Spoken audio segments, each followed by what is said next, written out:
Praise the lord. ఈరోజు వాక్యాంశము 1 పేతురు పత్రిక 5వ అధ్యాయం 5వ వచనం. మీరందరూ ఎదుటివాని ఎడల దీన మనస్సు అను వస్త్రము ధరించుకొని మిమ్మును అలంకరించుకొనుడి. ఆమేన్, హల్లెలూయా. ప్రభు ఈ వాక్య భాగం నుండి ఈరోజు మనతో ఏం మాట్లాడుతున్నారో చూద్దాం.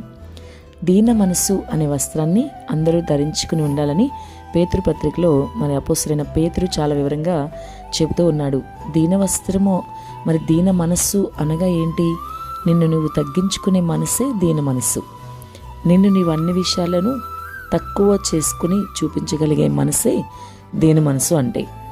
ఎదుటివారికి మాట వినడం, లోబడి ఉండడం మనసే దీన మనసు. ముఖ్యంగా ప్రభు మాట వింటూ లోబడాలి.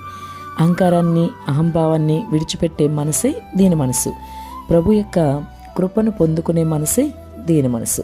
మరి ఇటువంటి దీన మనసు ఈరోజు నీవు కలిగి ఉన్నావా లేదా అని ఒక్కసారి నేను నీవు పరిశీలన చేసుకో.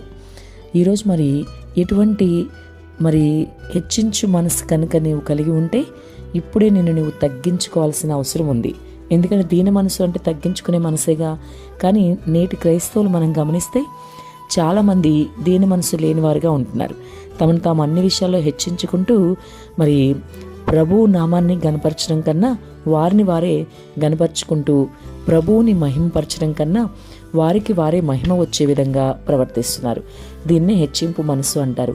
ఇటువంటి హెచ్చింపు మనసు ఎంతమాత్రం ఉండకూడదని ప్రభు ఈరోజు మాట్లాడుతున్నారు. వింటున్న సహోదరి సహోదరుడా, ఒకవేళ నీలో ఇటువంటి హెచ్చింపు మనసు ఉంటే, అన్ని విషయాల్లో నిన్ను చూపించుకోవాలనుకోవడం, ప్రభు స్థానంలో నిన్ను గనపరుచుకోవడం, ప్రభువుకి రావాల్సిన మహిమని మరి నువ్వు దొంగిలించడం, ఇలాంటివి ఏమైనా నీలో ఉంటే ఇప్పుడే నువ్వు తగ్గించుకోవాలి. తగ్గింపు మనసు నీవు కలిగి ఉండాలి. దేవుడు అహంకారులను ఎదిరిస్తాడు అని వాక్యం ఎంతో వివరంగా సెలవిస్తుంది కదా. కాబట్టి ఇప్పుడే నీలో ఏదైనా అహంకారము, అహంభావము ఇలాంటివి ఉంటే తీసేయి. అంతేకాదు, ప్రభువుని బట్టి నువ్వు అతిశయించాలి. ఏ విషయంలో అయినా నీకున్న అందాన్ని, ఆస్తిని బట్టి కాదు అతిశయించాల్సింది. చాలామంది తమకున్న అందాన్ని, ఆస్తిని బట్టి అతిశయిస్తూ గర్విస్తూ ఉంటారు. అందువల్ల వాళ్ళలో తగ్గింపు మనసు అనేది ఉండదు. అయితే దేవుడు ఈరోజు చెప్పేది ఏంటంటే, తగ్గింపు మనస్సు ఉన్నవాళ్లే దేవునికి ఇష్టలుగా జీవించగలుగుతారు.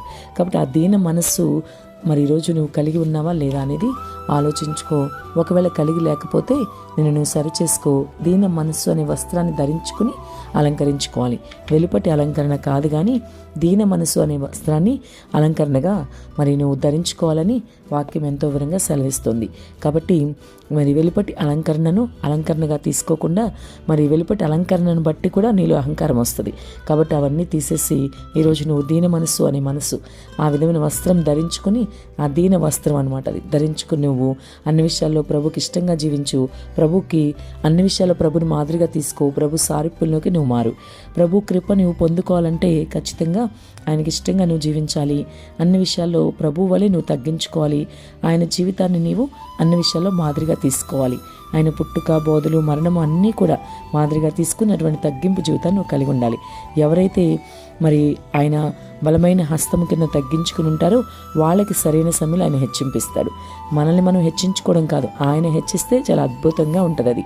కాబట్టి అటువంటి హెచ్చింపు జీవితం నీకు కావాలి అంటే, మంచి జీవితం నీకు కావాలంటే మొదటిగా నువ్వు తగ్గించుకోవాలి. తగ్గింపు జీవితం నీకు కలిగి ఉండు.